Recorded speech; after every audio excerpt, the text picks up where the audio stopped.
Hello বন্ধুরা, তোমরা কেমন আছো? আশা করছি ভালো আছো। আর আমি ভালো নেই তার সত্ত্বেও হাসি মুখে ভিডিও করতে হচ্ছে।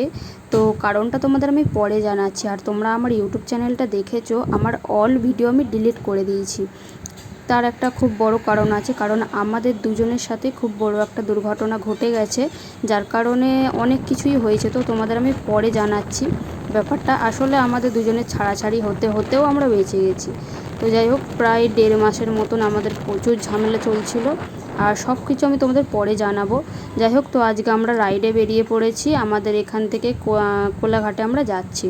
তো হ্যাঁ, হ্যাপি ইন্ডিপেন্ডেন্ট ডে। তো আজকে সবাই রাইডে বেরিয়েছে, মানে বাইকাররা আর ব্লগাররা, ইউটিউবাররা সব বাইক নিয়ে বেরিয়েছে রাইডে। তো কলকাতা থেকে অনেকে মানে কোলাঘাটে যাচ্ছে, অনেকে মানে কি সবাই প্রায় যাচ্ছে।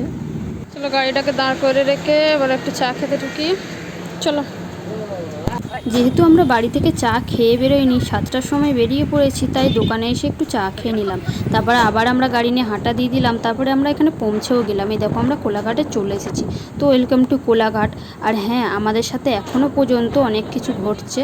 তো তোমাদের আমি পরে ভিডিওতে অবশ্যই জানাবো, নয় ভিডিওতে জানাবো আর নয়তো আমি লাইভে এসে সব কিছু জানাবো।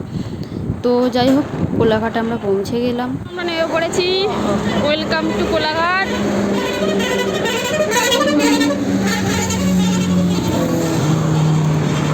যারা গাড়ি করে বেরোয়, বাইকে করে বেরোয়, তারা অবশ্যই জানে যে রাস্তায় চুলের কি অবস্থা হয়।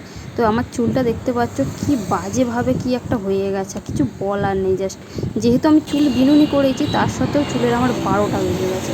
আর এই দেখো, পর রাইডাররা আসছে, কি সুন্দর সুন্দর বাইক, মানে সব সুপার বাইক। তো যাই হোক, এখানে দেখো আমি ওপরে উঠে বসে আছি, আর এই দেখো এই হেলমেট পরে আবার রেডি হচ্ছে। যাই হোক, তো আমরা আবার হাঁটা দিয়ে দিলাম। আর হ্যাঁ, আমি অবশ্যই তোমাদেরকে জানাবো। আর চুলটা দেখো আমার কি বাজে লাগছে। আমি আবার সব নতুন করে শুরু করতে চাই, আর অবশ্য শুরু করেও দিয়েছি। তোমরা আমার পাশে থেকো বন্ধুরা। যাই হোক, তো তোমরা চ্যানেলটা সাবস্ক্রাইব করে রাখো, আমি অবশ্যই তোমাদের জানাবো সব কিছু।